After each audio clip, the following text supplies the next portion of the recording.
বন্ধুসকল, অপৰাধ নকৰাকৈ যেতিয়া অপৰাধী হৈ যাব তেতিয়া মনে মনে থকাটোৱে সকলোতকৈ ভাল। কাৰণ চিঞৰ বাখৰ কৰি কেতিয়াও নিজকে নিৰ্দোষী প্ৰমাণ কৰিব পৰা নাযায়। নেদেখাকৈ সকলো কামৰে বিঘিনি ঘটায় আৰু সন্মুখত ভাল কথা কয়। যিসকল ওপৰৰ পৰা মধুৰ হয় সেইসকলৰ অন্তৰ বিষ হয়। সেইকাৰণে সেইসকলক ত্যাগ কৰাটোৱে উচিত। তেওঁলোকেই সুখী হয় যিয়ে নিন্দা শুনি নিজকে সংশোধন কৰিব পাৰে। নিজকে কেতিয়াও সৰু বুলি নাভাবিব। মনত ৰাখিব, ভৰিৰ তলৰ দুবৰি ঘাঁহডালো পূজাৰ কামত লাগে, মূৰৰ ওপৰৰ তাল গছজোপা নহয়। কোনোবাই যদি তোমাক ভাল নাপায় তেন্তে মন বেয়া নকৰিবা, কাৰণ জীৱনৰ এটা সময়ত সকলোৰে ওচৰত ভাল হৈ থকা নাযায়। নিজকে যদি শক্তিশালী কৰি তুলিব বিচাৰা তেনেহ'লে অকলে কিদৰে থাকিব লাগে শিকি লোৱা। জীৱনত যিমানেই বহল মনৰ মানুহ হ'বা ঠিক সিমানেই বুজিব পাৰিবা। যিকোনো কথাক লৈ তৰ্ক কৰাতকৈ নীৰৱে থকাটোৱে বহুত ভাল। যোৱাকালি গুচি গৈছে, অহাকালি এতিয়াও অহা নাই। আমাৰ কাৰণে আছে আজিৰ দিনটো, সেইকাৰণে এতিয়াই আৰম্ভ কৰা। ঘৃণা কৰাটো সহজ, ভাল পোৱা কঠিন। জগতখন এনেদৰেই চলে। যিবোৰ ভাল তাক অৰ্জন কৰাটো কঠিন, বেয়াটো খুব সহজেই পোৱা যায়। সত্যৰ কাৰণে সকলোবোৰ ত্যাগ কৰা যায়, কিন্তু অন্য কোনো কাৰণে সত্যক কেতিয়াও ত্যাগ কৰা নাযায়। নাও সদায় পানীত থকা উচিত, কিন্তু পানী কেতিয়াও নাওত থকাটো উচিত নহয়।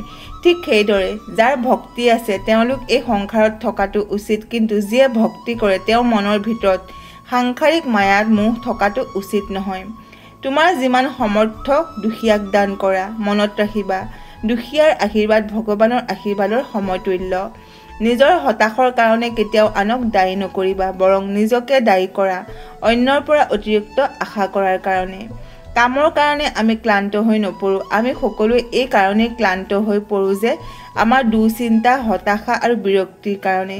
ধনী আৰু দুখীয়াৰ মাজত এটাই পাৰ্থক্য যে ধনীসকলে খোৱা বোৱাবোৰ হজম কৰিবলৈ দৌৰে আৰু দুখীয়াসকলে খোৱা বোৱাৰ যোগাৰৰ বাবে দৌৰে। মানুহৰ মাজত দ্বিজত্ব আছে। মানুহে এবাৰ জন্ম লয় গৰ্ভৰ মাজত আৰু এবাৰ জন্ম লয় মুক্ত পৃথিৱীত। মানুহৰ এটা জন্ম আপোনাক লৈ আৰু এটা জন্ম সকলোকে লৈ। পৃথিৱীত সকলোতকৈ ডাঙৰ দূৰত্ব কোনটো জানেনে? জীৱনৰ পৰা মৃত্যুৰ পৰ্যন্ত। উত্তৰটো শুদ্ধ নহয়। সকলোতকৈ ডাঙৰ দূৰত্ব হ'ল যেতিয়া মই তোমাৰ সন্মুখত থাকোঁ কিন্তু তুমি মোক নাজানা যে মই তোমাক কিমান ভাল পাওঁ। তুমি নোৱাৰিবা আনৰ সম্পৰ্কত তোমাৰ ধাৰণা সলনি কৰিবলৈ। মাত্ৰ তুমি সেইটোৱে কৰা যিটো কৰি তুমি সুখী হৈ থাকিবা।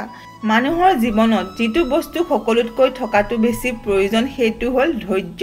কাৰণ ভাল সময় পাবলৈ মানুহৰ ধৈৰ্যৰ বহুত প্ৰয়োজন হয়, আৰু বেয়া সময়খিনিক পাৰ কৰিবলৈকো মানুহক ধৈৰ্যৰ প্ৰয়োজন হয়। মই বিশ্বাস কৰোঁ যে কোনোবাই কিবা পোৱাৰ উপযোগী হ'লে জগতৰ কোনো শক্তিয়ে তাক বঞ্চিত কৰিব নোৱাৰে। সময় কেতিয়াও পাৰফেক্ট হৈ নাথাকে। সময়ক পাৰফেক্ট কৰি ল'বলৈ জানিব লাগিব, আৰু যিয়ে কৰিব পাৰে তেওঁলোকেই সদায় হাঁহি মুখে থাকিব পাৰে। মানুহৰ তুমি যিমানেই ডাঙৰ উপকাৰ নকৰা কিয়, তাৰ পৰিৱৰ্তে তোমাৰ সামান্য ভুল হ'লেই সেই উপকাৰৰ কথা বিন্দু মানুহ মনত নাৰাখে। পিছত থিয় হৈ ভৰসা দিয়া কোনো লোক নাই, সন্মুখত ৰখি পথ দেখুওৱাৰ কোনো লোক নাই, কিন্তু পিছফালে ৰৈ সমালোচনা কৰাৰ বাবে অনেক লোক আছে। জীৱনত কাৰোবাক আঘাত কৰাৰ আগতে অলপ ভাবি ল'বা যে নিজে আঘাত পালে কেনেকুৱা লাগে। মনত ৰখা উচিত যে জীৱনত কাৰোবাক কন্দাই বেছিদিন ভালে থাকিব নোৱাৰি। বিশ্বাস শব্দটো বহুত ডাঙৰ অদ্ভুত শব্দ। মানুহে যিবোৰ পায় বিশ্বাস কৰিয়েই পায়, আৰু যিবোৰ হেৰুৱায় এই বিশ্বাসৰ কাৰণেই হেৰুৱায়। দুনিয়াই আপোনাক লৈ কি ভাবিছে সেইটো তেওঁলোকক ভাবিবলৈ দিয়ক। আপুনি আপোনাৰ লক্ষ্যবোৰত ধীৰ হৈ থাকক। দুনিয়াই আপোনাৰ এদিন ভৰি সন্মুখত পৰিব। মাত্ৰ পৰীক্ষাত পাছ কৰিলেই বা মাত্ৰ ডিগ্ৰী অৰ্জন কৰিলেই কি শিক্ষিত বুলি কোৱা হয় নেকি? যি শিক্ষাই মানুহক সাহস নেদেখুৱায়, সৎ পথত চলিবলৈ নিশিকায়, সেয়া আকৌ কিহৰ শিক্ষা? কিছুমান মানুহে নিজক লৈ অহংকাৰ কৰে, নিজকে বহুত ডাঙৰ বুলি ভাবে, কিন্তু তেওঁলোকে হয়তো নাজানে যে ফুলৰ সৌৰভ আৰু মানুহৰ গৌৰৱ বেছিদিন নাথাকে। প্ৰতিদিনে ৰাতিপুৱা এই 4টা কথা নিজকে কওক। মই পাৰিম, মই নিশ্চয় পাৰিম। ভগৱান সৰ্বদাই মোৰ লগত আছে। আজিৰ এই দিনটো কেৱল মাত্ৰ মোৰ। জীৱনৰ পৰা পলাই বাচিব পৰা নাযায়। জীৱনত সমস্যা থাকিবই। পাৰা যদি নিজে সমাধান কৰা, নোৱাৰিলে সময়ৰ ওপৰত এৰি দিয়া। সকলো সময়তে অন্য লোকৰ কল্যাণ কৰাৰ চেষ্টা কৰা। দেখিবা নিজৰ পৰাই ঈশ্বৰে তোমাৰ কল্যাণ কৰিব। তাড়াতাড়িকৈ পোৱা বস্তুবোৰ বেছিদিন টিকি নাথাকে, আৰু ভাল বস্তু পাবলৈ বেছি সময় লাগে। কাৰোবাক ভাল পোৱাটো কঠিন নহয়, কঠিন হ'ল কাৰোবাৰ মনত ভাল পোৱা সৃষ্টি কৰিবলৈ।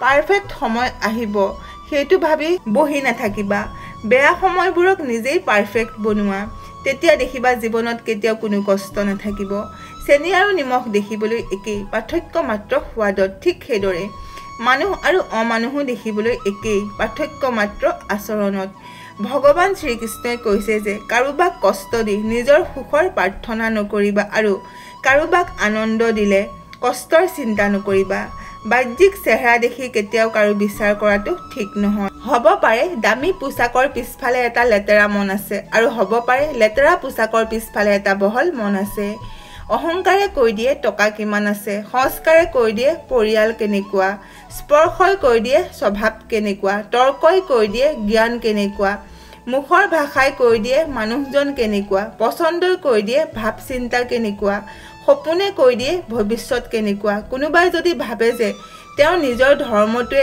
একমাত্ৰ টিকি থাকিব অন্য ধৰ্মবোৰ ধ্বংস হৈ যাব তেনেহলে আমি অন্তৰৰ অন্তৰস্থলৰ পৰা তেওঁৰ কাৰণে প্ৰচণ্ড বেদনাৰ অনুভৱ কৰিছোঁ সকলো ধৰ্মই পাৰস্পৰিক সহযোগিতা মিলনৰ কথা শান্তি সম্প্ৰীতিৰ কথা ক'ব বিৰোধিতাৰ কথা নকয় এইটোৱে আমাৰ কামনা ভাগ্য বুলিবলৈ একো নাই যি আছে সেইটো হ'ল কৰ্মফল যিটো প্ৰত্যেকৰে চেষ্টা আৰু যত্নৰ ওপৰত গঢ় লৈ উঠে ধৈৰ্য ধৰা কেতিয়াবা ভাল জাগালৈ যাবলৈ বেয়া পৰিস্থিতিৰ মাজত খোজ দিবলগীয়া হয় সময়ৰ অপেক্ষা কৰা সঠিক বস্তু সঠিক সময়ত ঠিকেই পাই যাবা হাতৰ ৰেখাত মানুহৰ ভাগ্য নাথাকে মানুহৰ ভাগ্য থাকে তেওঁৰ কৰ্মত সকলো ধৰ্মৰে এটাই মন্ত্ৰ নিজেও বাচি থকা আৰু আনকো বচাই ৰাখা কাৰোবাক যিমানেই ওচৰৰ পৰা চিনি নোপোৱা কিয় কেতিয়াও সকলো কথা খুলি নকবা মনত ৰাখিবা এই জগতত বিশ্বাসৰ দাম কোনেও নিদিয়ে যিয়ে তোমাক পছন্দ কৰে তেওঁৰ পৰা কেতিয়াও সুযোগ নলবা